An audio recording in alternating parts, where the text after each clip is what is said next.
الحمد لله رب العالمين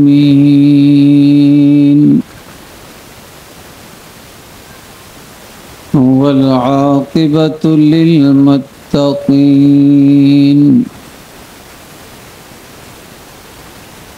والصلاة والسلام على من كان نبيا وآدم بين الماء والطين وعلى آله وأصحابه وذرياته وأهل بيته أجمعين.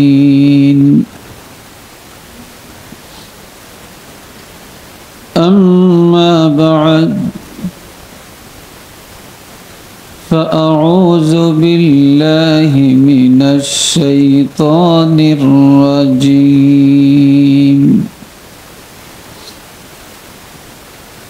بسم الله الرحمن الرحيم.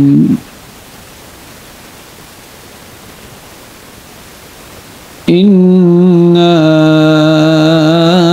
أعطيناك الكوثر فصل لربك وانحر إن شانئك هو الأبتر.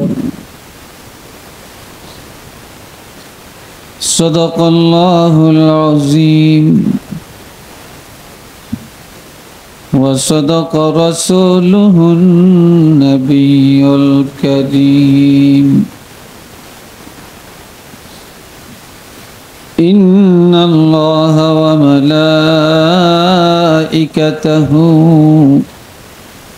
يصلون على النبي يا أيها الذين آمنوا صلوا عليه وسلموا تسليما.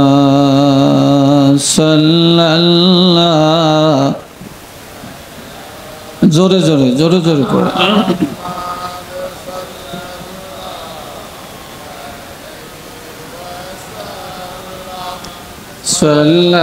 সাল্লাল্লাহু আলা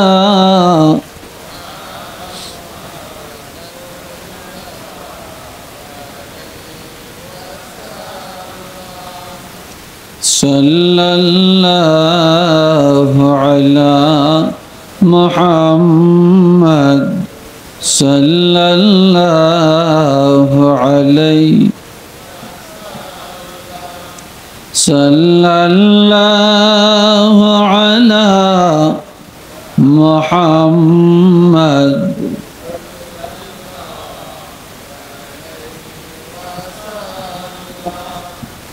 বলগল উলা বিকমালিহি كشف الدجى بجماله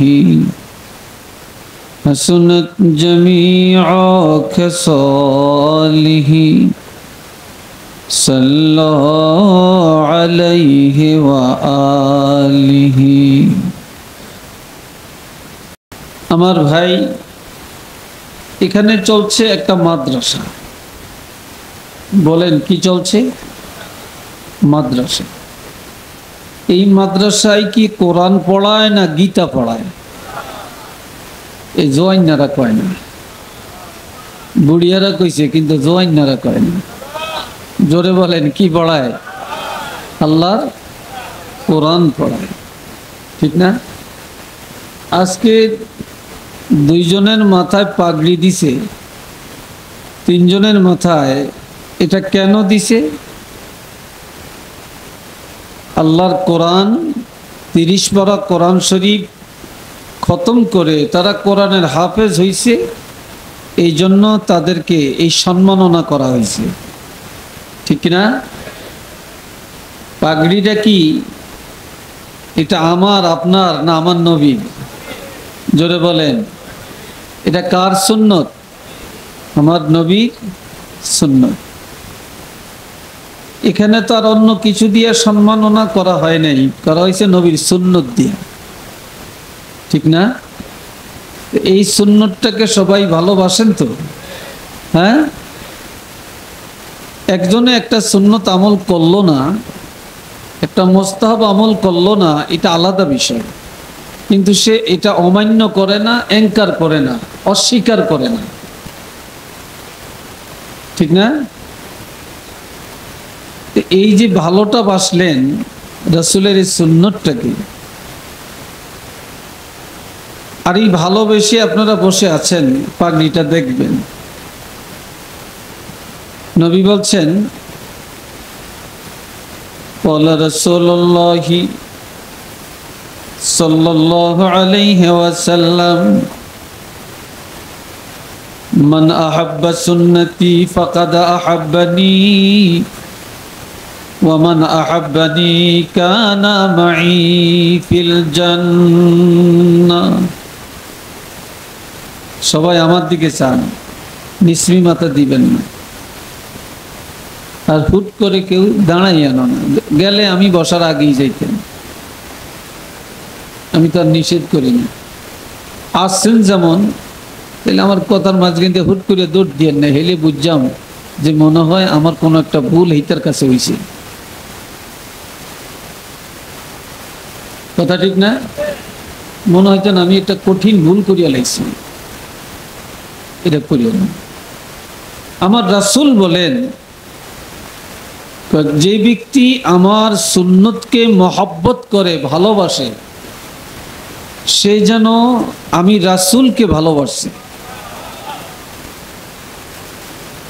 কাকে ভালোবাসে? এবার একটু জোরে সোরে বলেন, আমরা রাসূল পাকের ভালোবাসা চাই কি চাই না? তাইলে এই সুন্নতকে ভালোবাসা মানে রাসূলকে ভালোবাসা। ওয়ামান আহাব্বানি, আজ যে আমি রাসূলুল্লাহকে মহব্বত করলো, আমাকে ভালোবাসলো, সে পাবে কি? আশা কি তার? নবী নিজে বলছেন, কানা মাই ফিল জান্নাহ। আমার যে উম্মত আমি রাসূলুল্লাহকে মহব্বত করে, আমি রাসূল ওয়াদা করলাম আমার এই উম্মত আমি রাসূলুল্লাহর সাথে জান্নাতে যাবে।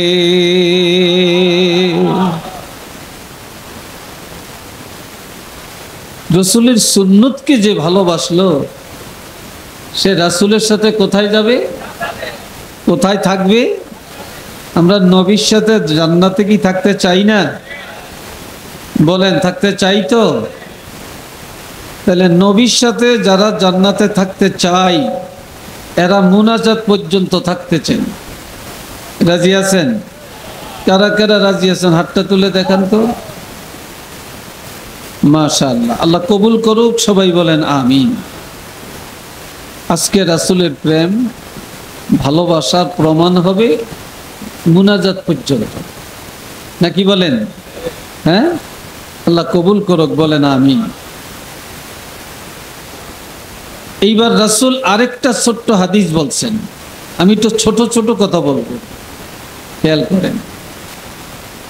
قال رسول الله صلى الله عليه وسلم كل أمتي يدخلون الجنة। নবীজি ইরশাদ ফরমান, আমার উম্মতরা সব জান্নাতে যাবে। কোথায় যাবে? আমি বলছি? কোন হুজুর বলছেন? কে বলছেন? নবীজি বলছেন, আমার উম্মতেরা সব জান্নাতে যাবে, ইল্লা মান আবা, তারা ব্যতীত যারা আমাকে অস্বীকার করছে। আমাকে অস্বীকার করছে অর্থ আমার সুন্নতের অস্বীকার করছে। যারা আমার সুন্নতকে অমান্য করছে, তারা আমি রাসূলকে অস্বীকার করছে।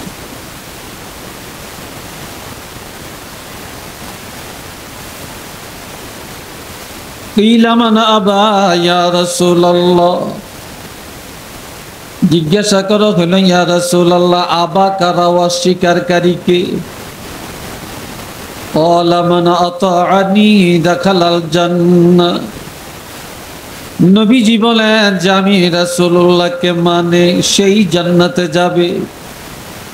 ওয়া মান আসানি ফাকাদ আবা, আজ আমাকে অস্বীকার করে সে হলো অস্বীকারী, আমার সুন্নত অমান্যকারী হলো অস্বীকারী, সেই জাহান্নামে যাবে। একটু চিল্লিয়া বলবো নাউযুবিল্লাহ।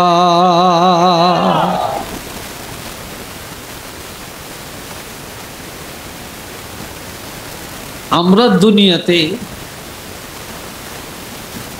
সার্টিফিকেটের বহর দেখাই, বাহাদুরি দেখাই, ঠিক না?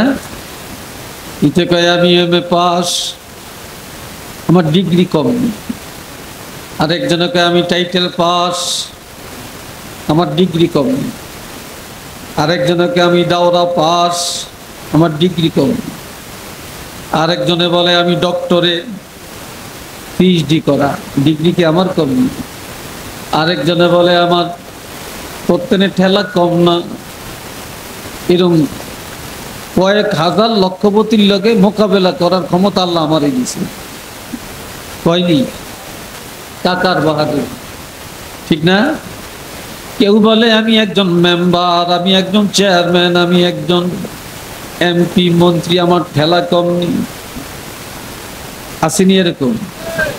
জোরে কম, জোর দেওয়া হয় না। আসেনি এরকম? আরেকজনে কয় আমি কচুয়া বাজারের ব্যবসায়ী সমিতির সভাপতি, সেক্রেটারি, আমার কি একটা মান সম্মান কম নাকি? চালান কি আমার কম আছে নাকি? কিন্তু সাহাবীরা সব বলতেন না। সাহাবীরা বলতেন আমাদের কোনো চালান নাই। হযরত আবু বকর সিদ্দিক রাদিয়াল্লাহু, তিনি 1 নম্বরের সাহাবী। তিনি বলেন আমার কোনো চালান নাই, আমার চালান একটা, আমার আর কোনো চালান নাই, চালান একটা আছে। সেটা কি? রাসূল যখন হিজরত করে মদিনায় রওনা করে, গারে সৌর নামক একটা পাহাড়, এই পাহাড়ের মধ্যে রাসূল আশ্রয় নিলেন আমি সহ একসাথে। ওই পাহাড়ের ভিতরে আমি গুহায় আগে ঢুকলাম, সাপের গর্ত গলে আমি কাপড় ছিঁড়ে ছিঁড়ে বন্ধ করলাম। এরপর আল্লাহর হাবিবের আমার কোলের মধ্যে শোয়াইলাম। একটা গর্ত বাকি ছিল, ওই গর্তের মুখের মধ্যে আমি পাও রেখে দিলাম, কোন সাপ বের হয়ে যেন নবীর উপর আক্রমণ করতে না পারে। ওই গর্তের ভিতরে সাপ আমাকে 90টা কামড় দেয়, তারপর আমি পাও সরাই না। আল্লাহর হাবিব আরাম করে ঘুমালেন। ঘুম যাওয়ার পরে ঘুম থেকে জেগে আমার দিকে তাকালেন। আমার চেহারা মলিন দেখে বললেন কি? আমি বললাম ইয়া রাসূলুল্লাহ এই ঘটনা। নবী বললেন পাওটা সরিয়ে নাও। সরিয়ে দিলাম। সাপ গর্ত থেকে বের হয়ে নবীকে সালাম দেয়। এরপর আল্লাহর হাবিবের একটু লালা মোবারক, থুতু মোবারক শাহাদাত অঙ্গুলির মাথার মধ্যে নিয়ে আমার পায়ের মধ্যে লাগিয়ে দেয়। সঙ্গে সঙ্গে আমি সুস্থ হয়ে যাই। কিয়ামতের ময়দানে আমার সার্টিফিকেট একটা, যেই পাহাড়ের মধ্যে সাপের কামড় খাইলাম নবীর মহব্বতে। এরপর নবীকে আমার কোলে ঘুমলাইলাম। দুনিয়ার সব মহব্বত ছেড়ে দিলাম, নবীর মহব্বতে আমি এটা করলাম। সেদিন যদি আমি নাজাত পাই, এই একটা কারণে আমি নাজাত পাবো, এটাই হলো আমার বড় চালান। একটু চিল্লিয়া বলেন না সুবহানাল্লাহ। এ কি হলো আমার কি চাল?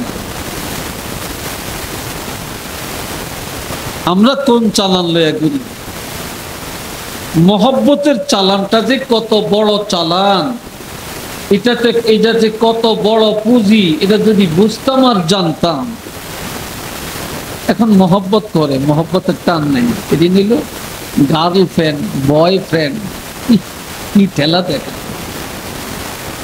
কথা ঠিক না?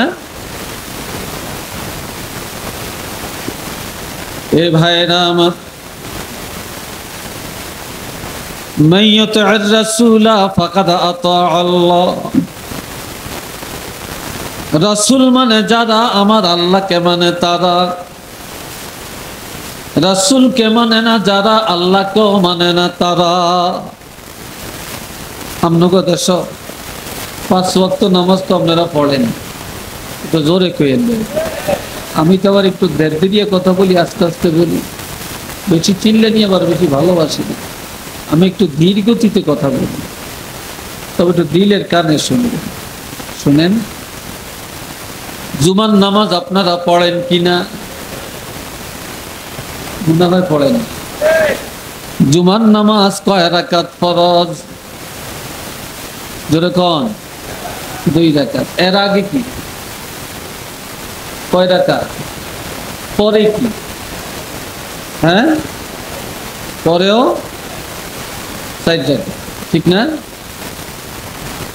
এখন এটার পিছনে এমন ফিতনা বাড়িয়েছে, একদল আলেম বলতেছে এটা ফালতু নামাজ, নাউজুবিল্লাহ বলেন, অথচ এটা সুন্নাত। এটা কি সুন্নাত? আমরা জুমার মসজিদে গেলাম, নবীর উম্মত পরিচয় দিলাম, আগেও দেখা যায় সুন্নত নাই। যদিও কেউ আগের সুন্নত পড়ে, ইমাম সাহেবের খুতবাটাও ঠিক মতো অনেকে শোনে না, আবার অনেকে শোনে। 2 রাকাত নামাজ ইমামের পিছনে আদায় করে, কিন্তু নামাজটা পড়ার পর ইমাম সাহেব যদি একটু দোয়াটা করে দেয়, মুনাজাতটা একটু লম্বা করে বাড়াইয়া দেয়, অনেক মুসল্লিরা মনে করে সব শেষ, সব পাইয়া গেছি। দোয়াটা হয়ে গেলে আর মসজিদে মুসল্লি নাই। 500 মুসল্লির মধ্যে 100 মুসল্লি আপনি পাবেন না, 400 মুসল্লি বের হয়ে গেছে। বাড়িতে যায় সুন্নত পড়ে এমন ইতিহাসও নাই। তাহলে যারা জুমার নামাজ পড়তে যায় সুন্নত পড়লেন না, 2 রাকাত নামাজ আদায় করলেন, এরা নবী প্রেমিক, এই কথা বলার কোনো সুযোগ আছে কিনা বলেন? জোরে বলেন, আছে? নাই। কিসের সুন্নি মুসলমান? সুন্নত নাই।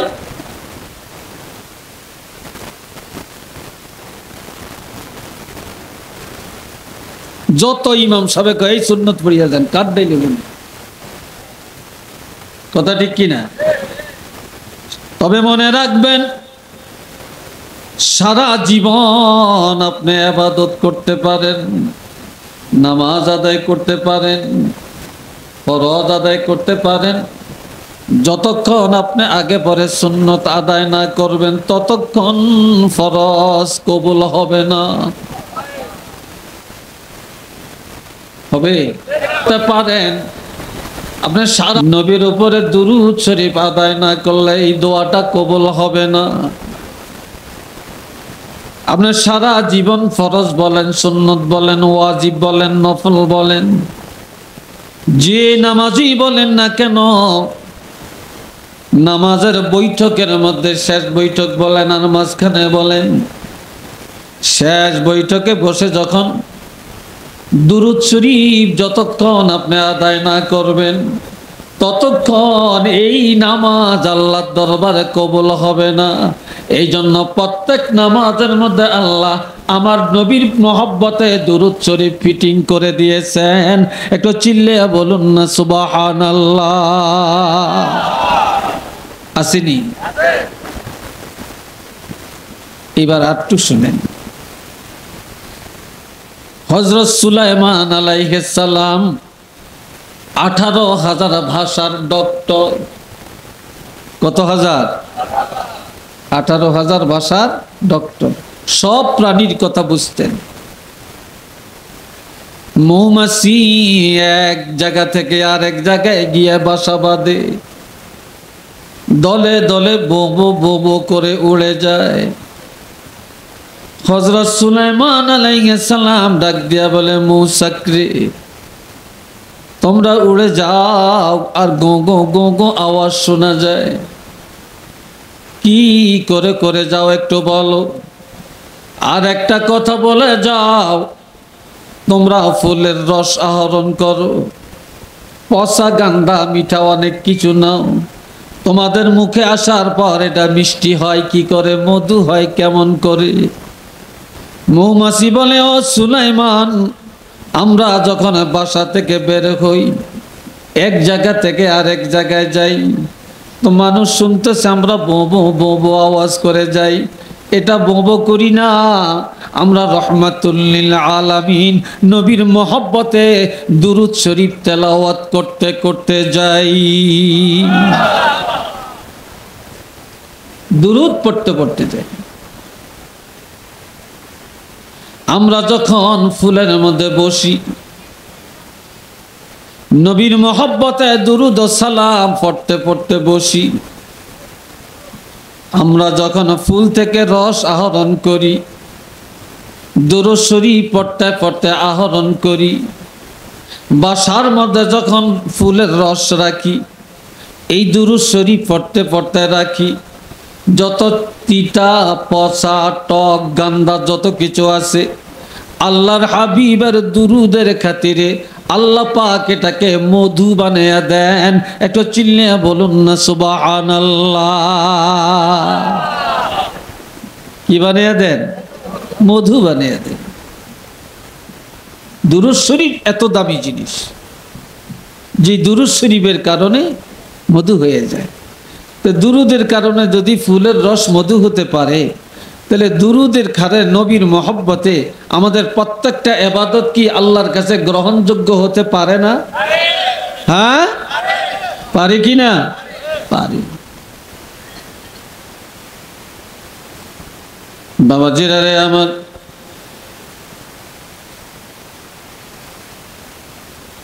এই জন্য আমার আল্লাহ বলেন,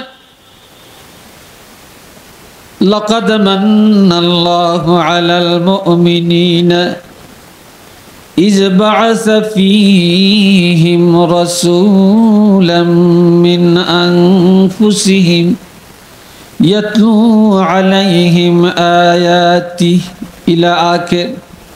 আমার দিকে চাননি আপনারা? মনে হয় না।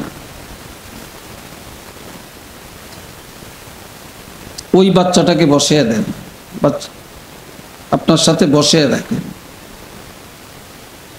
এ বন্ধুরা রে আমার, আল্লাহ বলেন, আমি বিশ্ব জগতের ইমানদার গরে দয়া করছি। কি করছি? এত বড় দয়া আমি আল্লাহর কাউকে করি না। আমি আল্লাহ আমার হাবিব রহমাতুল লিল আলামিনকে মোমেনের কাছে রাসূল করে পাঠাইছি। আমি আমার নবীরে পাঠায়া আমি আল্লাহ নিজেই ঘোষণা দিলাম, নবীরে পাঠায়া আমি নবীর উম্মতের দয়া করলাম। কি করলাম? দয়া করলাম। আরেকটা কি দয়া করলাম? ইয়াতলু আলাইহিম আয়াতি, যিনি মানুষের কাছে উম্মতের কাছে কোরআন তেলাওয়াত করবেন, কোরআন তেলাওয়াত শিক্ষা দিবেন, যিনি কোরআন তেলাওয়াত, যার কোরআন তেলাওয়াত শোনার পর দলে দলে ইহুদি নাসারারা ঈমান কবুল করবেন, যার কোরআন তেলাওয়াত শোনার পর মানুষের মনের পরিবর্তন এসে যাবে, যিনি ঘরে ঘরে কোরআনের বাতি জ্বালাবেন। এই জন্য আমি আমার হাবিবের তোমাদের কাছে পাঠাইয়া দয়া করলাম। আমাদের বাংলাদেশে ওয়াজ মাহফিল বক্তারা ওয়াজ করে। Iran, Iraq, Sudan, Nigeria, Algeria, সেখানে কোরআন তেলাওয়াতের কারীদের জলসা হয়, হাজার হাজার শ্রোতা সেখানে যায়। আর আন্তর্জাতিক কারীরা, ওই দেশের কারীরা, মিশর, তারা কারীরা কোরআন পড়ে। আর ওই কোরআন শোনার জন্য, কোরআন শোনার জন্য হাজার হাজার লক্ষ লক্ষ মুসলমান আসিয়া ওৎপাতিয়া বসে থাকে শুধু কোরআন শোনার জন্য।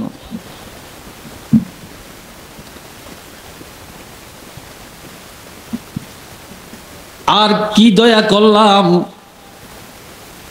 এই দুনিয়াতে সর্বপ্রথম আমি আল্লাহ ওয়া ইউআল্লিমুহুমুল কিতাব, আমি আমার হাবিবেরে কোরআন শিক্ষা দেওয়ার জন্য দুনিয়াতে পাঠাইলাম। নবী শুধু নবী না, নবী একজন ওস্তাদ। এই দুনিয়ায় যত আলিম, যত মুহাদ্দিস, যত মুফাসসির বলেন, সকল আলেমের ওস্তাদ হলেন আমার নবী। আর আমার নবী এই দুনিয়ার কারো কাছে লেখাপড়া করেন না। নবীর ওস্তাদ হলেন স্বয়ং আমার আল্লাহ।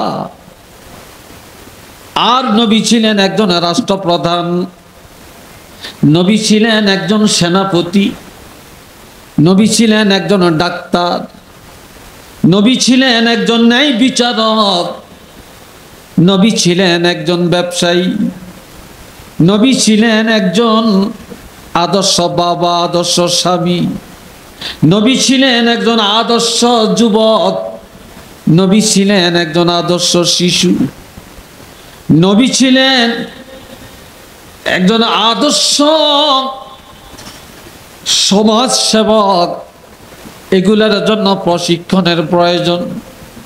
এই জন্য আমার আল্লাহ এই দুনিয়ায় নবীর জন্য কোনো প্রশিক্ষণের সেন্টার তৈরি করেন না। আল্লাহ পাকের আরশে আজিমটাকে আল্লাহ নবীর জন্য ট্রেনিং সেন্টার ঘোষণা দিয়া, মেরাজের দাওয়াত দিয়া, আরশে আজিমের মধ্যে নিয়া আল্লাহ আমার নবীকে হাতে কলমে সব প্রশিক্ষণ দিয়া দুনিয়াতে পাঠাইয়া দিলেন। একটু চিল্লিয়া বলেন না সুবহানাল্লাহ। আরেকবার বলেন আল্লাহু আকবার।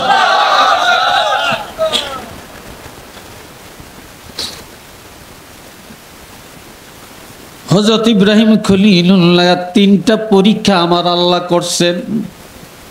চিল্লিয়া বলেন কয়টা? যুবকরা জোরে বলো কয়টা? তিনটা। একটা ছিল জোয়ানকালে, জোয়ানকালে সেটা হলো নমরুদের আগুনে ফেলে আল্লাহ পরীক্ষা করলেন। 2 নম্বরের পরীক্ষাটা ছিল সন্তানকে কোরবানি দেওয়ার নির্দেশ আল্লাহ দান করলেন। আপন ছেলেকে কোরবানি দেওয়ার অর্ডার দিছেন। পাস করছেন না ফেল করছেন? হ্যাঁ, আওয়াজে বোঝা যায় পাস করছে। 3 নম্বর বাইতুল্লাহ নির্মাণের অর্ডার দিলেন। হযরত ইব্রাহিম খলিলুল্লাহ বাইতুল্লাহ নির্মাণ করলেন। ইসমাঈল আলাইহিস সালাম যুগালি দিলেন। একটা পাথরের সাথে আর একটা পাথর লাগিয়ে দিতেন, আল্লাহর কুদরতে জোড়া লেগে যাইত। মাকাম ইব্রাহিম একটা পাথর, এটার মধ্যে দাঁড়াইয়া দাঁড়াইয়া তিনি নির্মাণ করতেন।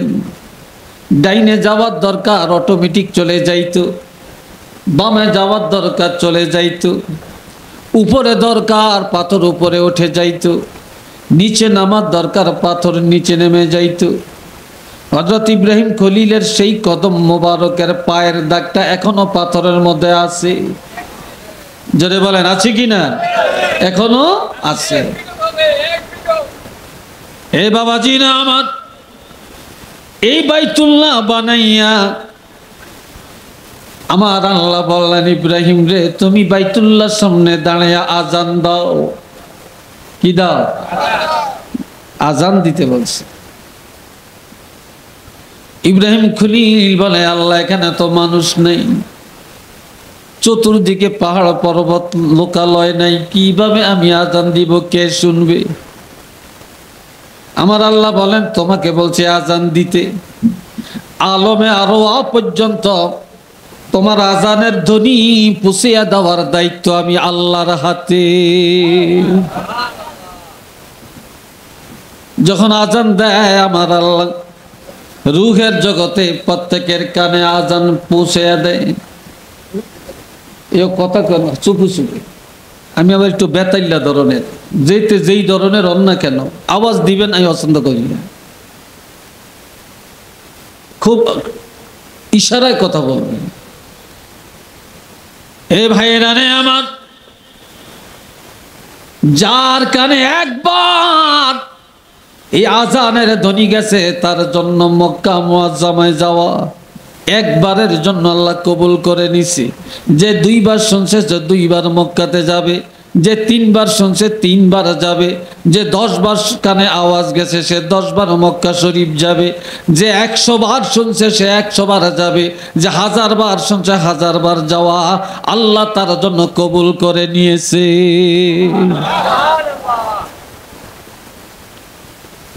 এবার ইব্রাহিম খলিল বাইতুল্লাহর সামনে দাঁড়াইয়া দুইটা হাত বাড়াইয়া আমার আল্লাহ দরবারে একটা মুনাজাত দিলেন। কি দিছে? মুনাজাত দিছে। এই মুনাজাতের মধ্যে ইব্রাহিম খলিল আল্লাহর কাছে বলেন, আল্লাহ রব্বানা ওয়াবআস ফীহিম রাসূলাম মিনহুম ইয়াতলু আলাইহিম আয়াতিকা ওয়া ইউআল্লিমুহুমুল কিতাবা ওয়াল হিকমা ওয়া ইউযাক্কিহিম ইন্নাকা আনতাল আজিজুল হাকীম।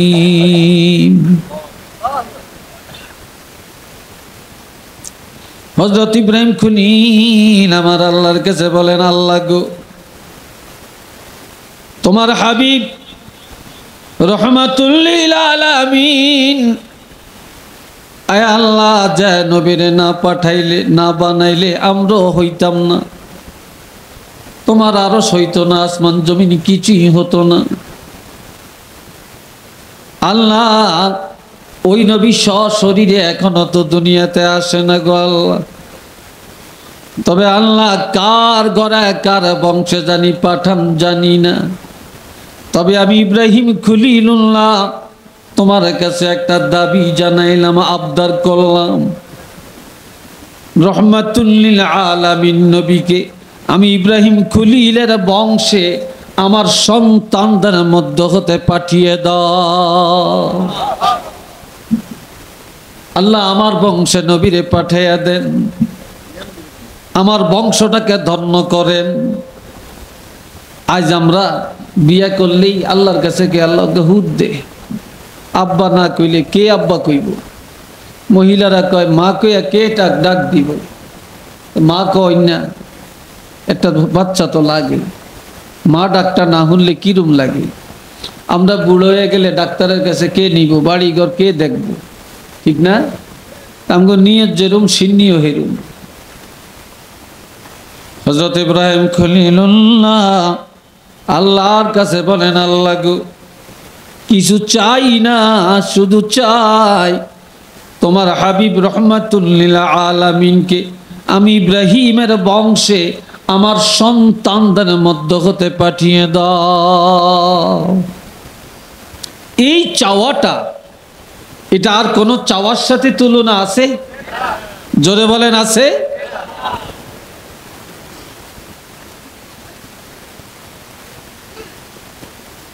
এরপরে বললেন নবীকে যে পাঠাবেন, আল্লাহ নবীর মধ্যে যেন 4টা গুণ পাওয়া যায়। কয়টা? জোরে বলেন। ওইতে মাথা নিসমি দিছে কিনলে ঘুম যায় নাকি? ঘুম যায় না। আর আমগো দিকে চাইয়ে না, চাইতে গিল লাগলে হেমি চেয়ে দেখেন, তখন আর দিকে চাইতে দিয়ে ঘিন লাগে, বত্তাকদিরে ছায়া কথাটা শুনলে এটার মধ্যে যে কি তাসির, এটার মধ্যে যে কি গুরুত্ব। আমার নবী যখন কথা বলতেন একটা সাহাবী নজর ফিরাইতো না, আর সামনে তাকাইলে দেখা যাইতো কতগুলি মরা গাছ একটুও যেন লড়ে না, আরো আসতে কম, আর নইলে বাজিয়া জোরে কইয়া নিয়ে কইতেন কীর্তেন।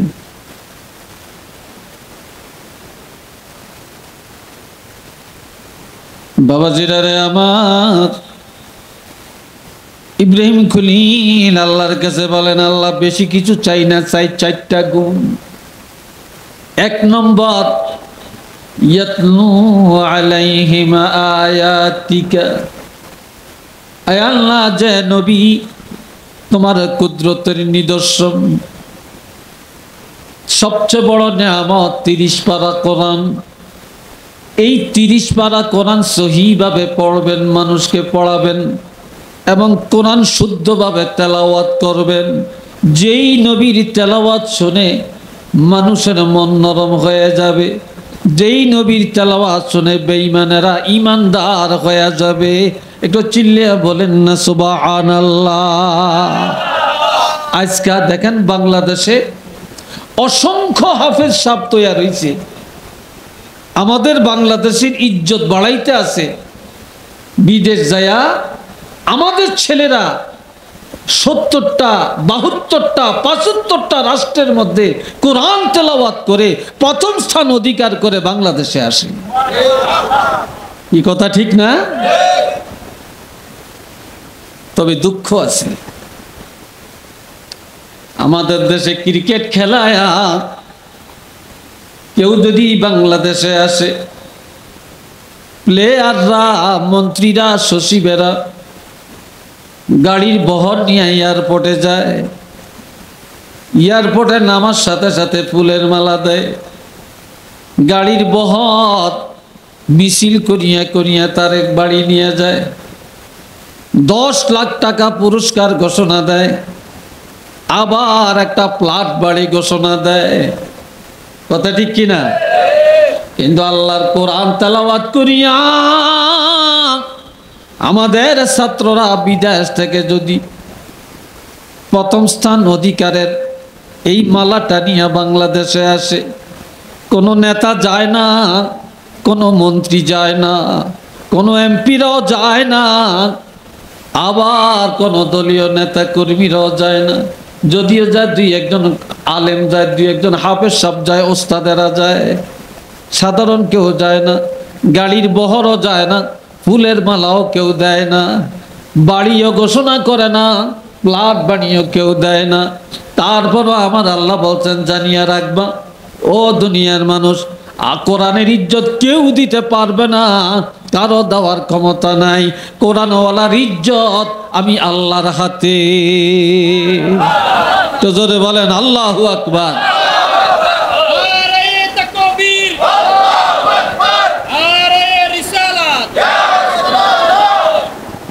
কারো হাতে না আল্লাহর হাতে। হযরত আলী রাদিয়াল্লাহর কাছে একজনে যে একটা ফতুয়া জানতে চাইছে। ফতুয়াটা কি? হুজুর, কেউ যদি কোরআনের একটা জবর ভুল করে, একটা জবর ভুল করে, এটা যদি আরেকজনের সংশোধন করে দেয়, এটার ক্ষতিপূরণটা কি দেওয়া যায়? কি দেওয়া যায়? হযরত আলী রাদিয়াল্লাহু বলেন, তুমি একটা তীর হাতে নাও, এই তীরটা সামনের দিকে মারো, যত দূর দূরে যাবে সেখানে যে একটা চিহ্ন রাখো। এরপরে ডান দিকে তীর মারো, যেখানে যে পড়বে সেখানে একটা চিহ্ন রাখো। এবার বাম দিকে মারো, যেখানে যে পড়বে একটা চিহ্ন রাখো।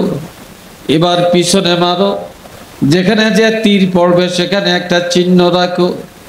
এবার উপরে মারো, যতটুকু উপরে যাবে সেখানে একটা চিহ্ন রাখো। এতটুকু জায়গা কেউ যদি স্বর্ণ দিয়া পুরাইয়া দেয়, তারপরেও আল্লাহর কোরআনের একটা জবরের হক আদায় করা যাবে না। একটু চিল্লিয়ে বলেন আল্লাহু আকবার।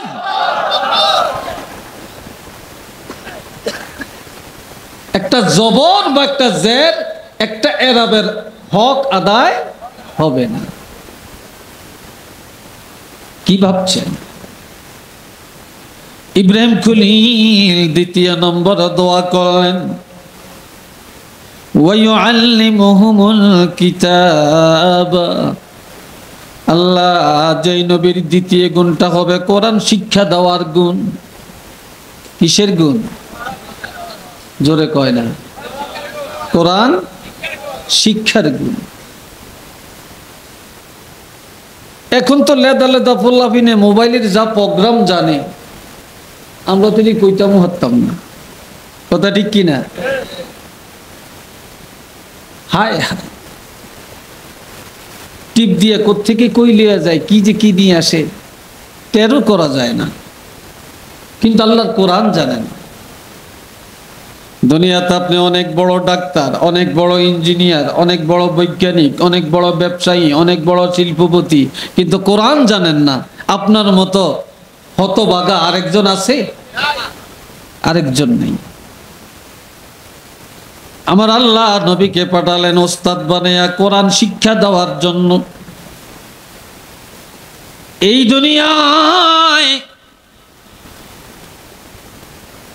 দুনিয়ায় এখন সবচেয়ে বড় অবহেলিত কোরআনের শিক্ষকেরা। যারা মক্তবে পড়ায় তার কদর কারো কাছে নেই। এতে মক্তবে না হলা, এদের কাছে মাইয়াও বিয়ে দিত না। কি কথা ঠিক না?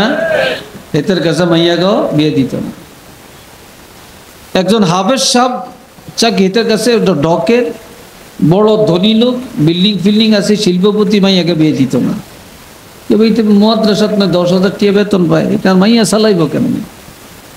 কি কথা ঠিক কিনা? ওই আবার রাগ করিয়েন না, বিদেশ গেছে, কর হন্দ দিতে হারে না, বিদেশ যাইয়া মোটা তাজা হইয়া হোয়ার খাড়িলান দেশও আইছে, বাড়ি একটা করছে, বিল্ডিং একটা করছে, নইলে কচুয়া বাজারে জায়গা কিনছে, খুব হাইফাই চলে।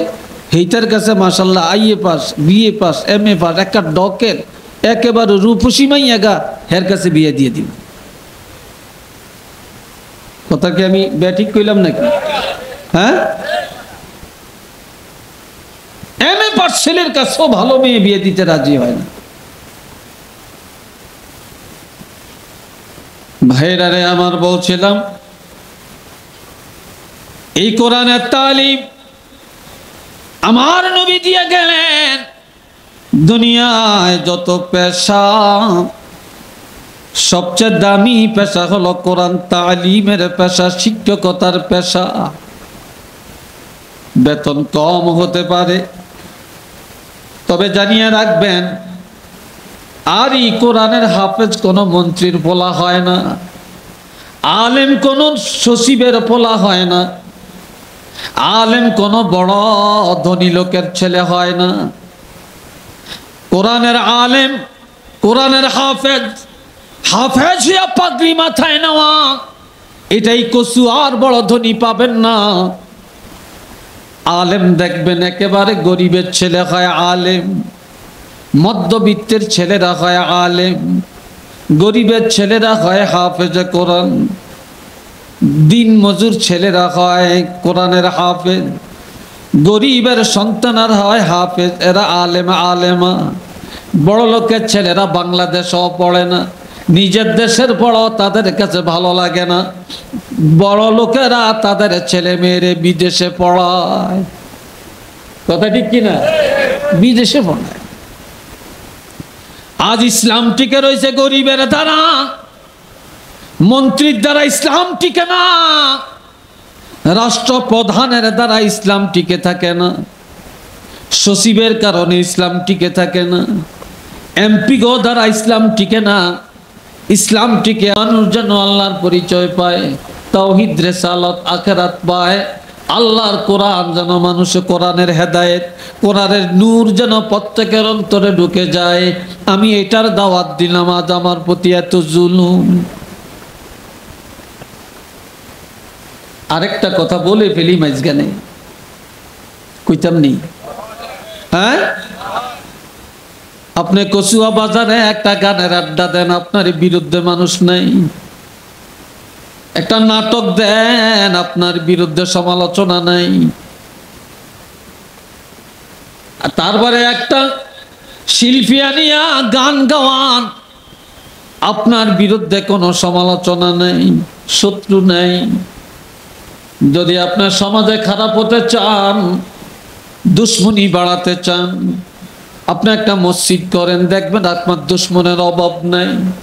মাদ্রাসা করেন, দেখবেন আপনার দুশ্মনের অভাব নেই। আপনি একজন অন্যায় করছে ডাক দেন, দেখবেন দুশ্মনের অভাব নেই। ভালো কাজ যে করবে তার দুশ্মন বাড়ে। এটা আমার নবীর সুন্নত। কেননা আমার নবী যখন কোরআনের দাওয়াত দিতে গেলেন, নবী নামাজের জন্য ডাকলেন, তখন এই নবীর উপর দুশ্মনী বেড়ে যায়। কথা ঠিক কিনা? দুশ্মনী বেড়ে যায়। নবীজি কাঁদেন, কিছু সময়ের জন্য দাওয়াতি কাজটা বন্ধ করে রাখলেন। আমার আল্লাহ জানিয়ে দেন, কিতাবুন উনজিলা ইলাইকা ফালা ইয়াকুম ফি সাদরিকা হারাজুম মিনহু লিতুনযিরা বিহি ওয়া যিকরা লিল মুমিনিন।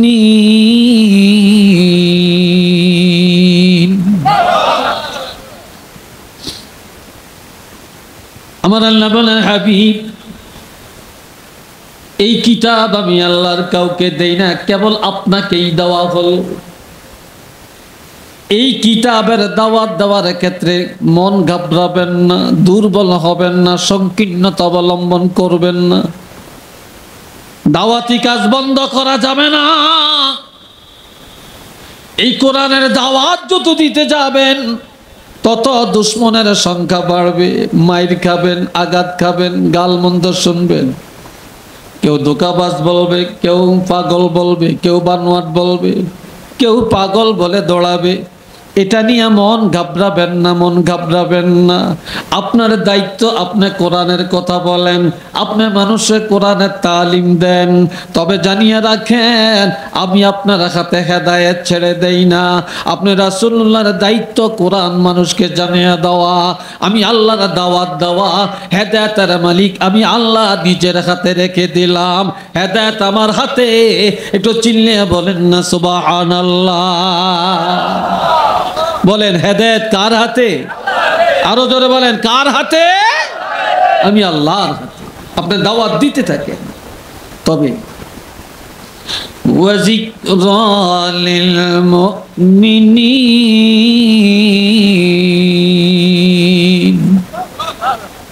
এই কোরআন সকলের জন্য উপদেশ না। এই কোরআন সবাই মানিয়ে নিবে না। এখানে যারা আছেন সবার কাছে কোরআনের কথা একরকম লাগবে না। কোরআন উপদেশ তাদের জন্য যারা খাঁটি ঈমানদার, যারা খাঁটি নবীর উম্মত, তাদের জন্যই কোরআনের মধ্যে উপদেশ। এই কোরআনের উপদেশ তারাই মানিয়ে নিবে। যাদের অন্তরে ঈমান আছে বা যারা ঈমানদার, যারা নবী প্রেমিক, নবীর উম্মত, তাদের জন্য এই কোরআনের বিধানগুলো আমি আল্লাহ সাজাইয়া দিছি। আর আমার প্রাণের নবী রাত্রি বেলায় যখন কোরআন পড়েন, ঘুম আসছে নাকি? হ্যাঁ, মাথা নিসমি যেটা তো মনে সন্দেহ জাগাইতে, মনে ঘুমটুম যায় নাকি? আর বেশি লম্বা করব না। আমি জানি আমি যে বিষয়টা আলোচনা করতেছি, এটা রাইতো শেষ হইত না। রাইত শেষ হয়ে যাইব, এরকম 10টা রাইতো শেষ হইত না।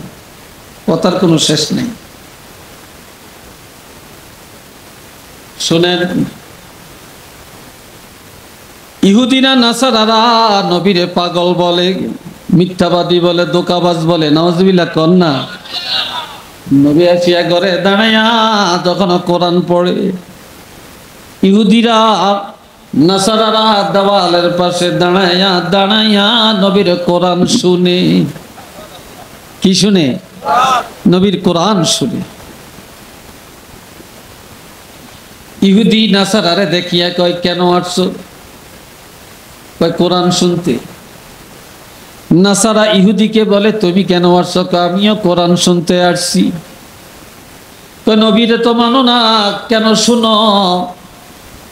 কয়, যেই নবীরে মানি না, যেই নবীর উপরে এত জুলুম করলাম, এত কষ্ট দিলাম, তারপরেও সত্য কথা না বলে পারি না। কারণ এই রাসূলুল্লাহ রাত্রি বেলায় যখন ঘরের মধ্যে দাঁড়াইয়া দাঁড়াইয়া কোরআন পড়ে রে, নবীজির জবানে শুনতে যত মজা পাওয়া যায়, এমন মজা এই জগতে আর কিছুর মধ্যে নাই।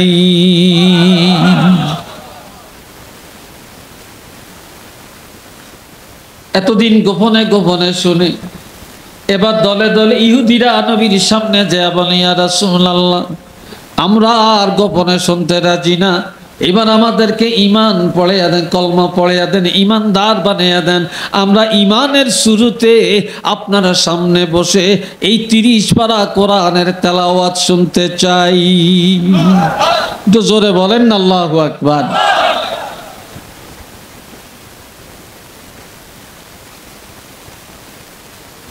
আমার প্রাণের বন্ধুরা, আমার আল্লাহ বলেন, আমি নবী পাঠাইয়া দয়া করলাম। কি করলাম? নবী পাঠায়া দয়া করলাম। ইন্না, সবাই বলেন আমার সাথে, ইন্না আ'তাইনা কাল কাউসার। খুব খেয়াল করবেন ও যুবকেরা, শুনবা। নবীজি 3 জন অথবা 4 জন ছেলে শিশুকালে আল্লাহ নিয়ে গেলেন। নিছিনি? নবীর কোন ছেলেরা এখন বেঁচে আছেন? হ্যাঁ, কেউ তো নাই। আল্লাহ শিশুকালে নিয়ে গেছে। নবীজির মনে বড় ব্যথা, নবী কাঁদেন। আমার আল্লাহ বলেন, হাবিব, যে নিয়ামত আমি আল্লাহ নিয়ে যাই, তার চাইতে বড় নিয়ামত আমি দিয়া দেই। তবে আপনার ছেলে করে নিয়ে গেলাম, বিনিময়ে আমি আল্লাহ হাউজে কাউসার আপনাকে দান করলাম।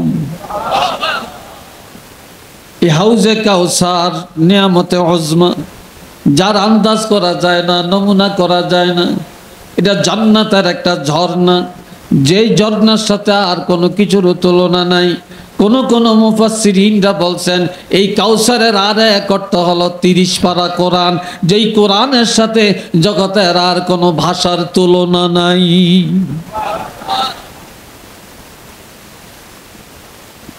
এখন নবীজি আরো কাঁদেন। আমার আল্লাহ বলেন, আমি কাউসার দিলাম। নবী কাউসারের মালিক হইয়া চোখের পানি ছেড়ে ছেড়ে কাঁদে। আল্লাহ জিজ্ঞাসা করে, আপনি কাঁদেন কেন? মা বাপ বাড়ি ঘর করে, সুন্দর খানা তৈয়ার করে, আলিশান বাড়ি ঘর করে, ছেলে মেয়েরা ভোগ করে, আর আপনি আমাকে কাউসারের মালিক বানালেন। এটা আমি কারে খাওয়াবো? তৃপ্তি কিভাবে মিটাবো? তখন আমার আল্লাহ বলেন, হাবিব, আমি আল্লাহ বলেছি, যেই নিয়ামত নিয়ে যাই তার চাইতে বড় নিয়ামত দিয়ে দেই। দিলাম কাউসার, এরপরও আপনার সারে না, আপনি কাঁদেন। তবে জেনে রাখেন, আমি আল্লাহ আপনার 4টা বা 3টা ছেলে নিয়ে গেলাম, আমি আল্লাহ এই বিনিময়ে কাউসারে দিলাম। আর কিয়ামত পর্যন্ত আমার যত বান্দা আসবে, সব মানুষেরে আপনার রাসূলের উম্মত বানিয়ে দিলাম। শুধু উম্মতই বানাইলাম না, আমি আল্লাহ আপনার রুহানি সন্তান ঘোষণা দিলাম, রুহানি সন্তান বানিয়ে দিলাম। আমরা নবীর রুহানি সন্তান। কিয়ামতের ময়দানে আপনার এই রুহানি সন্তান উম্মত গুলাকে এই কাউসার নিজের হাতে পান করায়া আপনার মনের চাহিদা মিটিয়ে দিতে পারবেন। একটু চিল্লিয়ে বলেন না সুবহানাল্লাহ। আরেকবার বলেন আলহামদুলিল্লাহ। সবাই মহব্বতে আওয়াজ দিয়ে বলেন আল্লাহুম্মা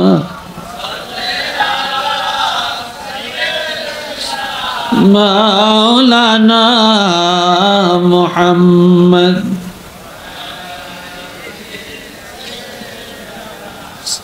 মাওলানা মুহাম্মদ জোরে জোরে আল্লাহুম্মা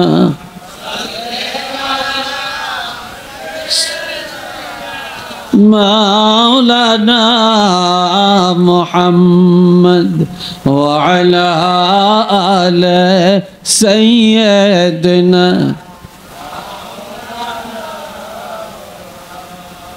আমি আল্লাহ কেমন দয়া করলাম নবীর পাঠায়া, কেমন দয়া করলাম কোরআন পাঠায়া। কোরআনের মধ্যে সর্বপ্রথম একটা সূরা, যেই সূরাটির নাম সূরা ফাতিহা।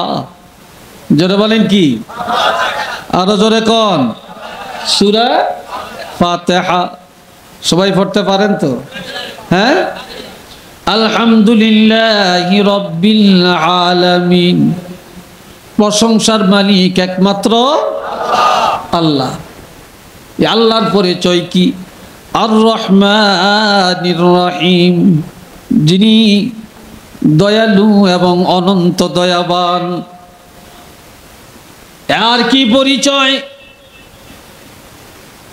মা আলহামদুলিল্লাহি রাব্বিল আলামিন, যিনি বিশ্ব জগতের প্রতিপালক, যিনি রহমান, যিনি রহিম, যিনি বিচার দিনের মালিক। আর কি পরিচয়? এই দুনিয়ায় কারো দাসত্ব করব না, করি না, মুকাফিক কি হব না। ইয়াকা না'বুদু ওয়া ইয়াকা নাস্তাঈন, আমরা আপনারই ইবাদত করি, আপনার কাছে সাহায্য প্রার্থনা করি। এবার আল্লাহ বলেন, সাহায্যটা কি চাও? সবচেয়ে দামি সাহায্য কোনটা জানোনি? এবার আল্লাহ নিজে শিখিয়ে দেন, তোমরা বলো ইহদিনাস সিরাতাল মুস্তাকিম। আল্লাহ আপনার কাছে চাই হেদায়েত, সরল সোজা পথে আমাদেরকে চালান, হেদায়েত দান করেন। আল্লাহ বেঈমান বানায়েন না, আল্লাহ বেনমাজি বানায়েন না, ইহুদি বানায়েন না, নাসারা বানায়েন না, সেরেকের পথে নিয়েন না, কুফরির পথে নিয়েন না, গাঞ্জাখোর বানায়েন না, সুদখোর বানায়েন না, ঘুষখোর বানায়েন না, সন্ত্রাস বানায়েন না, মা বাপের দুশ্মন বানায়েন না, আলেমের দুশ্মন বানায়েন না, রাষ্ট্রের দুশ্মন বানায়ো না। আল্লাহ আমাদেরকে সোজা পথে পরিচালিত করো, শান্তির পথে পরিচালিত করো। একটু চিল্লে বলেন না সুবহানাল্লাহ। আরেকবার বলেন আলহামদুলিল্লাহ।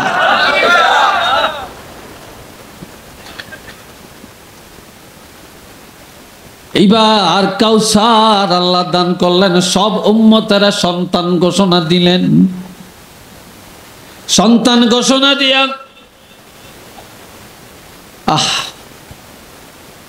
এবারে আরো জানিয়ে দেন, তবে আমি যে এত বড় নেয়ামত দিলাম, এটা শুকর আদায় করা লাগবে, শুকর আদায় করা লাগবে। কিভাবে শুকর আদায় করব? এবার আল্লাহ জানিয়ে দেন, ফাসাল্লি লিরাব্বিকা ওয়ানহার। হাবিব, প্রভুর সন্তুষ্টির জন্য নামাজ পড়েন, ওয়ানহার এরপরে কোরবানি দেন। আপনি যখন নামাজ আদায় করবেন, নামাজ দেহের ইবাদত, আর কোরবানি হলো মালের ইবাদত। এটা যখন আপনি করবেন, তখন আপনার এই নিয়ামতের শুকর আদায় হয়ে যাবে। আমার আল্লাহ আরো বললেন, ওয়া আম্মা বিনিআমাতি রাব্বিকা ফাহাদ্দিস।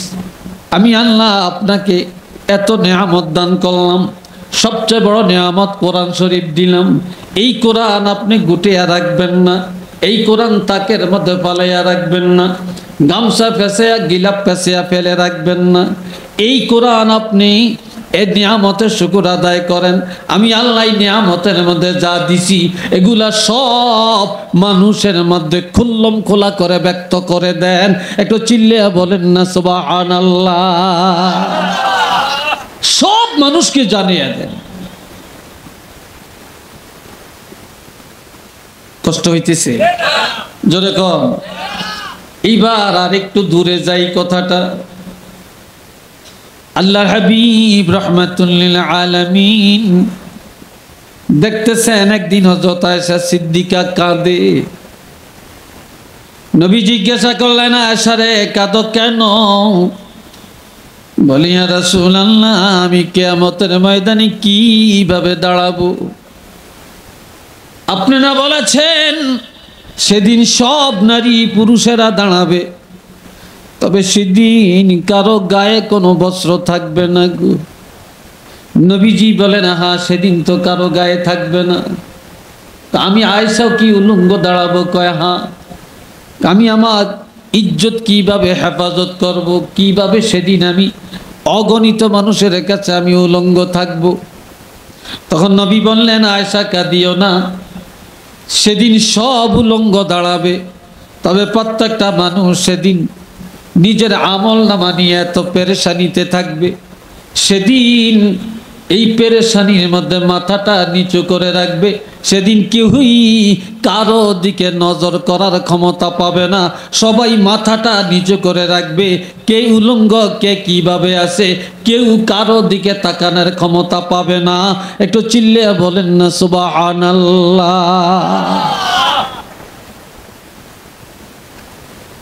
সাহাবীরা বলে, ইয়া রাসূলুল্লাহ, কিয়ামতের ময়দানে সব উলঙ্গ দাঁড়াবে, তবে সেদিন আপনি রাসূলুল্লাহ উলঙ্গ দাঁড়াবেন কিনা? নবীজি বলে, না না, সেদিন সব নবীরা উলঙ্গ দাঁড়াবে, কেবলমাত্র শুধুমাত্র আমি রহমাতুল লিল আলামিন উলঙ্গ দাঁড়াবো না, আমি উলঙ্গ দাঁড়াবো না। কই সেদিন সবার কথা বন্ধ হয়ে যাবে। সাহাবীরা বলে, ইয়া রাসূলুল্লাহ, যেদিন কারো জবান থাকবে না, কথা বলতে পারবে না, জমিনের মধ্যে হাঁটু আর হাত পালায় অতবাক হয়ে তাকায়া থাকবে, সেদিন আপনারও জবান বন্ধ হয়ে যাবে নাকি? নবীজি বলে, না না, আনা খাতিবুহুম, সেদিন আমি একমাত্র কথা বলবো, আমার জবান মোবারক বন্ধ করা হবে না, আল্লাহর সাথে কথাবার্তা আমি রাসূলুল্লাহর সাথে চলবে। একটু চিল্লিয়ে বলুন না সুবহানাল্লাহ। সেদিন আমার সাথে আল্লাহর সাথে কথা হবে, সেদিন আমার জবান মোবারক বন্ধ হবে না। বলে সেদিন সর্বপ্রথম আমার আল্লাহ জান্নাতের লেবাস কাকে দিবে? নবীজি বলেন, কথা কয় কে এখানে? কে কথা বলে এখানে?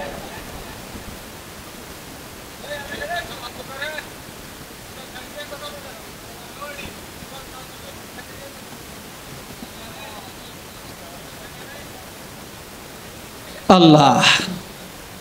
বন্ধুরা রে আমার, বলি, ইয়া রাসূলুল্লাহ, সর্বপ্রথম কাকে আল্লাহ জান্নাতের লেবাস দিবে? নবীজি বললেন, আমাকে। কারে? নবীজি বললেন, আমাকে। তবে আমি সবার আগে জান্নাতের পোশাক গায়ে লাগাবো না। সবাই বলেন, ইয়া রাসূলুল্লাহ, আপনার আগে কে লাগাবে? কে লাগাবে? নবীজি বললেন, আল্লাহ জান্নাতের লেবাস আমাকে দিবেন, তবে আমি জান্নাতের লেবাস গায়ে লাগাবো না। সেদিন আমি আমার পিতা, সকল মুসলমান জাতির পিতা হযরত ইব্রাহিম খলিলুল্লাহকে আমি সম্মান করব। সুবহানাল্লাহ কইতেন না? কি করব? আমি সম্মান জানাবো। একদিকে উনি পিতা, বাপ, এই জন্য। দুই নম্বরে আল্লাহর একটা ওয়াদা যেন পূরণ হয়। সেটা কি? হযরত ইব্রাহিম খলিলুল্লাহ যখন নমরুদে আগুনে পালাবে, উলঙ্গ করে যখন গাছের মধ্যে বেঁধে টানাটানি করে, তখন লজ্জায় ফেরেশতারা ধরে রাখে না, উলঙ্গ করে যখন আগুনে পালায়, ইব্রাহিম খলিল আল্লাহর কাছে কাঁদে আর বলে, আল্লাহ, এই নমরুদের গোষ্ঠী আমাকে আগুনে পালায়, আমি আগুনে যাব, আমি বেজান না। আমি জানি আমি আগুনে গেল যদি তুমি আল্লাহ আমার সাথে থাকো। আগুনে যাইতে আমার বাধা নাই রে আল্লাহ, তবে দুনিয়ার কোনো স্বার্থের জন্য না। আল্লাহ, তোমার জমিনে তোমার দিন কায়েমের জন্য, আমি রিসালাত কায়েমের জন্য, তাওহীদ কায়েমের জন্য, আখিরাত কায়েম করার জন্য সত্যের পথে লড়াই করে আজকে আমি আগুনে যাইতেছি। তুমি যদি আমার সাথে থাকো আমার চিন্তা নাই। তবে আল্লাহ, এই জোয়ান বয়সে নমরুদ, আল্লাহ এই জোয়ান বয়সে আমাকে কি করেছে, উলঙ্গ করে আমাকে কিভাবে দেখেন আগুনে ফেলে, আমি এটা সহ্য করতে পারি না রে আল্লাহ। তুমি একটু আমার লজ্জাস্থানে হেফাজতটা করার ব্যবস্থা করো। আমার আল্লাহ জিবরিল আমিনকে পাঠিয়ে দেয়, যায়া জানিয়ে দে আজ ইব্রাহিম খলিলুল্লাহ উলঙ্গ হইয়া আগুনে পড়তেছে। আর আমি আল্লাহ ওয়াদা করলাম কিয়ামতের ময়দানে যেদিন সব নারী পুরুষ উলঙ্গ দাঁড়াবে, সেদিন আমি আল্লাহ আমার নিজের হাতে ইব্রাহিম খলিলুল্লাহকে জান্নাতের কাপড় পরাইয়া দিব।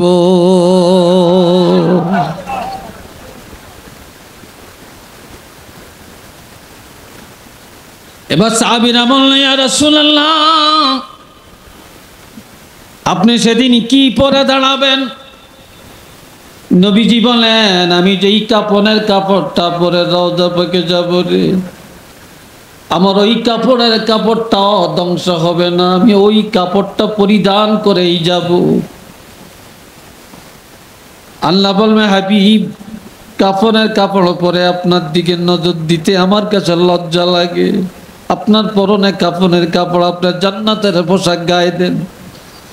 নবীজি বলবে, আল্লাহ, আমি তো উলঙ্গ না, আমার গায়ে কাফনের কাপড়, এরপরও আমার দিকে নজর দিতে তোমার লজ্জা লাগে গো আল্লাহ। ও আল্লাহ, একটু নজর করে দেখেন আমার কত আসে, আমার কত প্রেমিক।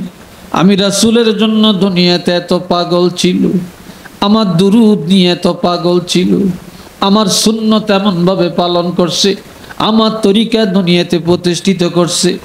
আমি রাসূলের সুন্নত ছাড়া বুঝে না। আর আমার ওই সুন্নি মুসলমানগুলি আজ তারা উলঙ্গ, আমি রাসূলুল্লাহ তাদের দিকে নজর করলে আমার বড় লজ্জা লাগে, আমি রাসূলুল্লাহর কাছে বড় লজ্জা লাগে। আল্লাহ, তুমি যতক্ষণ আমার উম্মতের জান্নাতের পোশাক না দিবে ওই পর্যন্ত আমি জান্নাতের পোশাক গায়ে লাগাবো না। কন্যা সুবহানাল্লাহ। সাহাবীরা বললেন, ইয়া রাসূলুল্লাহ, সেদিন আপনার উম্মতের কিভাবে চিনবেন? আল্লাহ ঘোষণা দেন, হাবিব নবী বলছেন, গুররাম মুহাজ্জালিন মিন আসারিল ওযু, যারা 5 ওয়াক্ত নামাজ ঠিক মতো পড়ে, 5 বার ওযু করছে, ওযুর জায়গাগুলা পূর্ণিমার চাঁদের মতো জগজগ করতে দেখা যাবে। 2 নম্বর, যারা আমার উম্মত তাদের ডাইন হাতে আমলনামা পাওয়া যাবে। 3 নম্বর, যারা আমার উম্মত তাদের ছোট ছোট বাচ্চাগুলা শিশুকালে মারা গেছে, কিয়ামতের ময়দানে এই ছোট ছোট বাচ্চাগুলা সামনে দিয়ে দৌড়াদৌড়ি করতে দেখা যাবে। এই 3টা পরিচয় যাদের মধ্যে পাওয়া যাবে, ইয়া রাসূলুল্লাহ, আপনি নিজের হাতে ধরে ধরে তাদেরকে জান্নাতের পোশাক লাগাইয়া দেয়। একটু জোরে সোরে বলেন না সুবহানাল্লাহ। আল্লাহ আল্লাহ নবীরে পাঠায় আমাদেরকে দয়া করছিনি কোন? জোরে বলেন।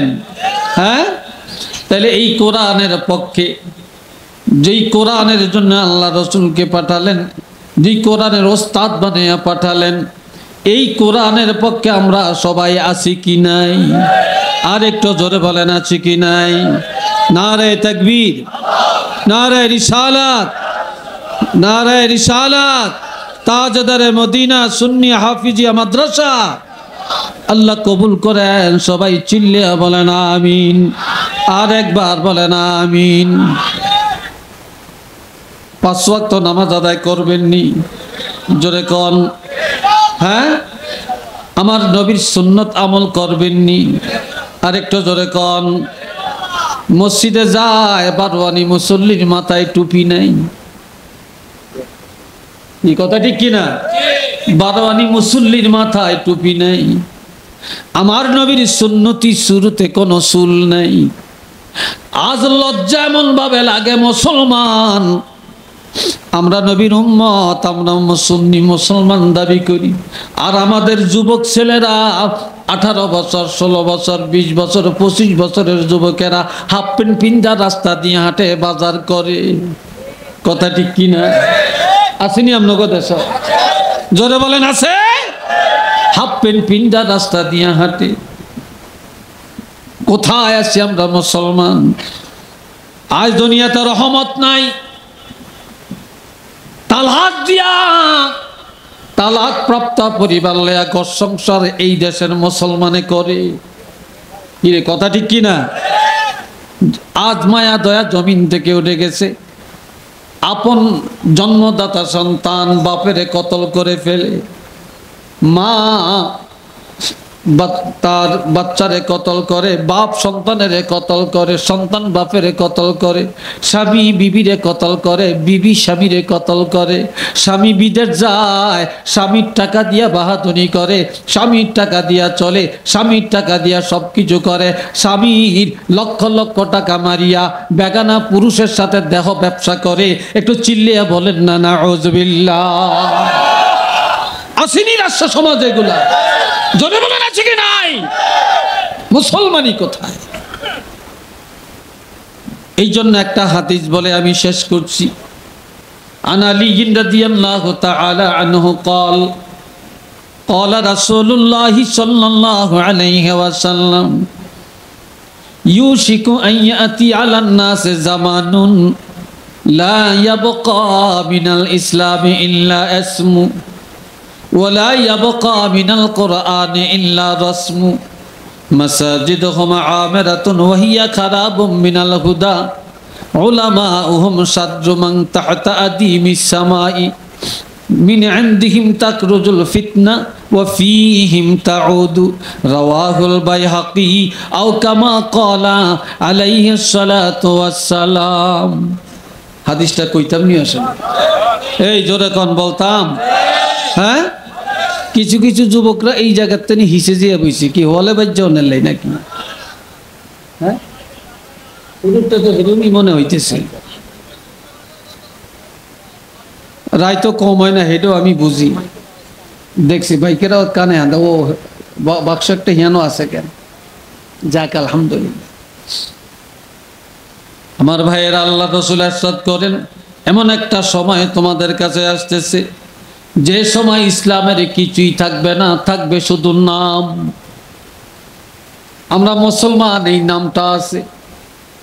আমার বাবা মুসলমান, দাদা মুসলমান, এই নামটা আছে। আমাদের ধর্ম ইসলাম, এই নামটা শুধু পাওয়া যায়। কিন্তু ইসলামের কোনো রীতিনীতি, ইসলামের কোনো চাল চলন তালাশ করলে মুসলমানের মধ্যে নাই।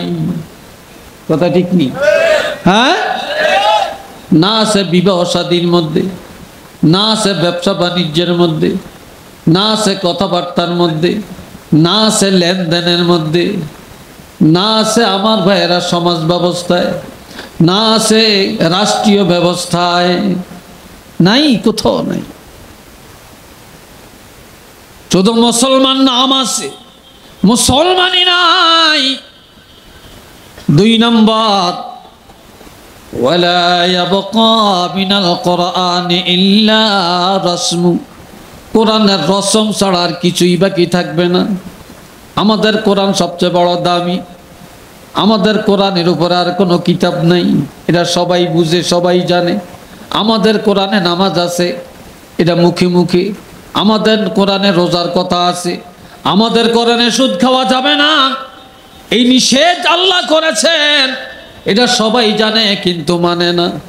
আমাদের কোরআনে ঘুষ খাওয়া যাবে না, এটা আল্লাহ বলছে, এরপরও খায়। আমাদের কোরআনে নামাজের কথা আছে, এরপরও পড়ি না।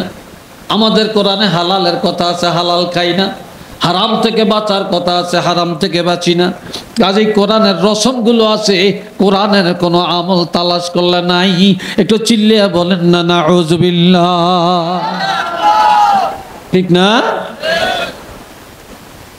মাসাজিদুহুম আমিরাতুন ওয়াহিয়া খারাবুম মিনাল হুদা।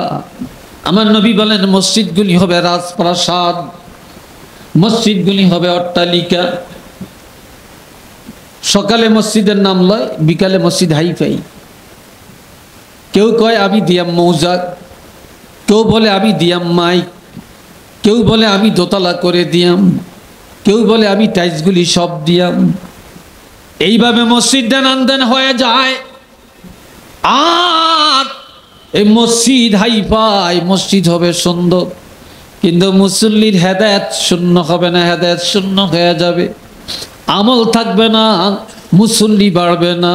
আর যদিও দেখা যায় মুসল্লির অভাব নাই, কিন্তু ব্যক্তিন বাটফার। অধিকাংশ দিনের মধ্যে সুদ আছে, অধিকাংশ মুসল্লির মধ্যে ঘুষ আছে, অধিকাংশ দিন মসজিদ থেকে বাড়িয়া মিথ্যা কথা বলে, অধিকাংশ মুসল্লি মসজিদ থেকে যায় মাপে কম দেয়, আইল কাটে, অধিকাংশ দিন বিয়ের মধ্যে যৌতুক লয়, যত দিনে নামাজ পড়ে হেদায়েত নাই। এগুলা ব্যক্তিনের মাইয়া হলা বাজার করে। কিরে ভাই, কথা ঠিক কিনা? হ্যাঁ, মসজিদগুলি সুন্দর হবে কিন্তু হেদায়েত শূন্য। কথা ঠিক না? হেদায়েত শূন্য। আবার মসজিদ সুন্দর হবে, শুধু ফরজ আদায় করবে, সুন্নত নবীর প্রেমের পরিচয় পাওয়া যাবে না, সুন্নত থাকবে না, সুন্নত থাকবে না। বাবাজিরা, মসজিদ যত সুন্দর, আমল তত সুন্দর পাওয়া যাবে না।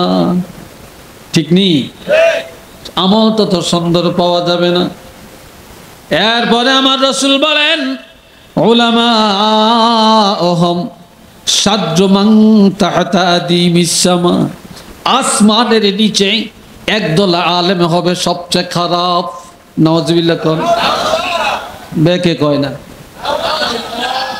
আলেমের কথা কইছি। নাউজুবিল্লাহ জোরে কইলে সমস্যা আছে? জোরে কর নাউজুবিল্লাহ। আলেমরা হবে সবচেয়ে খারাপ। কেন? তাদের থেকে ফিতনা বের হবে, আবার ওই ফিতনার মধ্যে তারাই জড়াইয়া যাবে, সমাজকে জড়াইয়া দিবে। আলেমরা ফতুয়া দিবে মিলাদ জায়েজ নাই, আলেমরা ফতুয়া দিবে দাঁড়িয়ে সালাম দেওয়া নবীরে জায়েজ নাই, বেদাত। এমন বেদাতির আগে সালাম দেওয়া যাবে না, এমন বেদাতির পিছনে ইক্তেদা করা যাবে না। আলেমরাই ফতুয়া দেয় মেজজানি খাওয়ান জায়েজ নাই, আলেমরাই ফতুয়া দেয়। তোমার বাপ মারা গেছে, মা মারা গেছে, তুমি মা বাবার নাজাতের জন্য দোয়ার আয়োজন করবা, এটা হারাম, এটা জায়েজ নাই, এটা হারাম খানা। নাউজুবিল্লাহ বলেন। আলেমরাই ফতুয়া দেয়। তারাবি নামাজ ৮ রাকাত, আলেমরাই একদম ফিতনাবাজ আলেম আছে, তারাই ফতুয়া দেয়। বিতরের নামাজ ১ রাকাত, আলেমরাই ফতুয়া দেয়। নবীর মেরাজ হয় না, আলেমরাই ফতুয়া দেয়। ঈদে মিলাদুন নবী বলতে কিছু নাই। একটু নাউজুবিল্লাহ বলেন। আর একটু জোরে বলেন না ভাই। দেয়নি কথা কোন? হ্যাঁ, আপনারা আমার সাথে একটু জোরে মহা করবেন তো নাকি? এই ফিতনা সমাজে আছে কি নাই? আলেমরে ফতুয়া দেয়। এক সময় রমজান মাসে ৫ জন ১০ জন হাফেজ সাহেব কোরআন খতম করত, বাড়ি বাড়ি কোরআন খতম করত। আর মা বাপ পূর্বপুরুষের জন্য দোয়া করত, জিন্দা মুর্দাদের জন্য দোয়া করত। এখন একদল আলেম ফতুয়া দিয়া খতম উড়াইয়া দিছে। কোরআন খতম জায়েজ নাই, কিন্তু বুখারী শরীফ খতম, মুসলিম শরীফ খতম জায়েজ, কোরআন খতম জায়েজ নাই। কি কথা ঠিক কিনা? আমরা বুখারী খতমের বিরোধী না, আমরা এটার পক্ষে। বুখারী খতম আমরাও করছি, তবে ইমাম বুখারীর জন্ম কবে? আর বুখারী খতমটারে জায়েজ বানাইলাম, কোরআন খতমটারে না জায়েজ বানাইলাম। একটু নাউজুবিল্লাহ কন না, আর একটু জোরে কন। আসেনি এরকম ফতুয়া? আরো জোরে বলেন, আছে কি না? এই জাতীয় ফতুয়া কোরআনের মধ্যে আছে, আলেম সমাজের মধ্যে আছে। আলেমরা ফতুয়া দিয়া দিয়া সমাজের মধ্যে ফিতনা বাজায়া রাখছে। ও ভাইরা রে, ভাইরা আমার, এবার দেখেন সুদের কারবারের মধ্যে ইসলাম লাগাইয়া দিছে। অনেক ব্যাংক সুদে চলে, নাম লাগিয়ে দিছে ইসলামী ব্যাংক। আবার অমক ইসলামী ব্যাংক, অমক ইসলামী ব্যাংক, কত নাম দিছে, ব্যক্তির মধ্যে সুদ। কথা ঠিক কিনা? আল্লাহ জানে কোন দিন জানি আবার কয় ইসলামী সুদ। কথা ঠিক কিনা? কোন দিন জানি কয়া বই ইসলামী সুদ। আবার জিনা করে করে কোন দিন জানি কয়া বয়ে ইসলামী জিনা। নাউজুবিল্লাহ কোন না। এইভাবে এখন ফিতনা আর ফিতনা। এই ফিতনা সাধারণের থেকে আসে না, এই ফিতনাগুলো সব একদল উলামায়ে কেরামের থেকে আসতেছে। এই জন্য আমার নবী বলছেন আলেমরাই হবে সবচেয়ে বড় ফিতনাবাজ, আলেমরা হবে সবচেয়ে বড় খারাপ।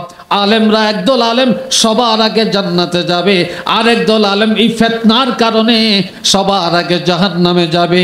একটু চিল্লিয়ে বলেন নাউজুবিল্লাহ। আমাদের কোরআনে ভুল আসেনি? জোরে কোন, আরো জোরে কোন, একটু হাত তুলে দেখাতে পারবেন?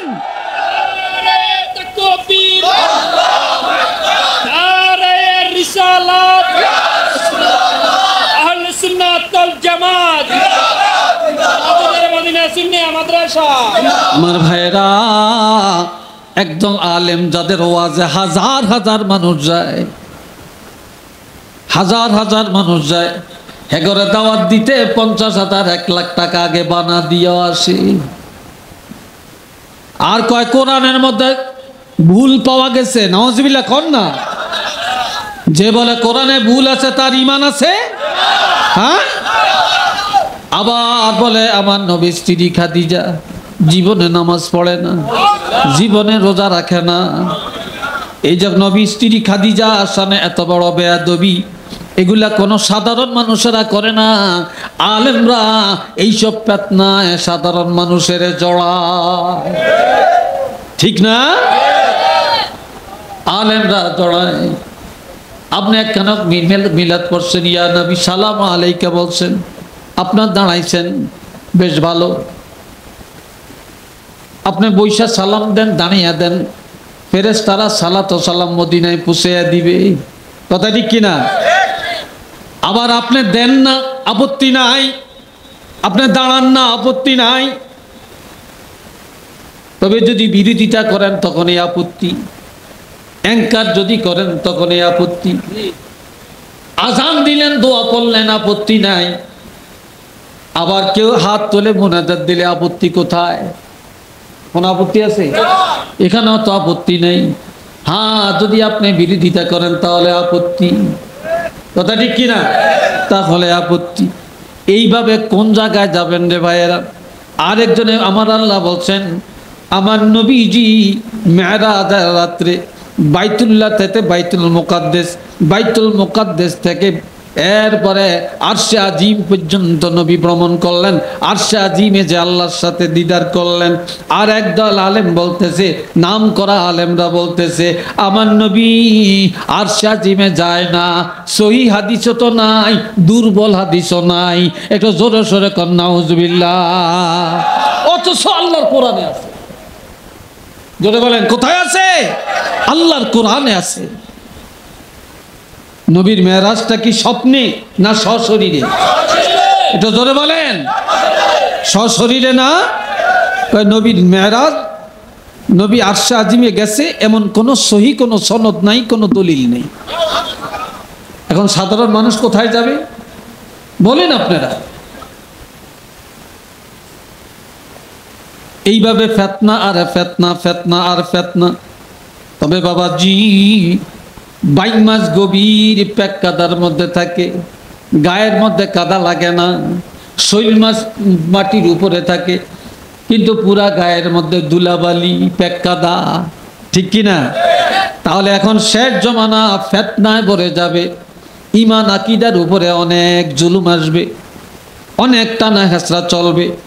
তবে এই গভীর কাদার মধ্যে থাকিও আপনার আকীদার মধ্যে যেন কাদা লাগতে না পারে। কথা ঠিক কিনা? আমার আপনার আমল আখলাকে যেন কাদা না লাগে। শৈল মাছ হওয়া যাবে না, বাইক মাছ হইয়া বসবাস করা লাগবে। বুঝছেন তো কথাটা? আল্লাহ আমাদেরকে বুঝ দেন। সবাই বলেন আমিন। আরেকটু জোরে কোন আমিন। কথাগুলি আমল করবেন তো? আমরা নবীরে মানি কিনা? আরো জোরে বলেন মানি কিনা? নবীরে ছাড়া আল্লাহরে পাওয়া যাবে কিনা? হ্যাঁ। আবার এক দলে কয় মাযহাব মানা শিরক, নাউজুবিল্লাহ কোন। আর এক দলে কয় পীর মুরিদি হারাম, নাউজুবিল্লাহ কোন না। যাইবেন কোননি? পীর মুরিদি জায়েজ না না জায়েজ? জোরে কোন। ওলি আল্লাহ আমরা মানি কিনা? মাযহাব মানেন কিনা? মাযহাবের বাহিরে চলার ক্ষমতা আছে কিনা? আরো জোরে বলেন আছে কিনা? মাযহাবের ইমামরা শরীয়ত বানায় না, এরা শরীয়তের ব্যাখ্যা দিছে। কি কথা ঠিক কিনা? এরা কোনো শরীয়ত বানায় না, এরা শরীয়তে ব্যাখ্যা দিছে। একটা মানুষেরও একটা কদম হাঁটার ক্ষমতা নাই মাযহাবের বাহিরে।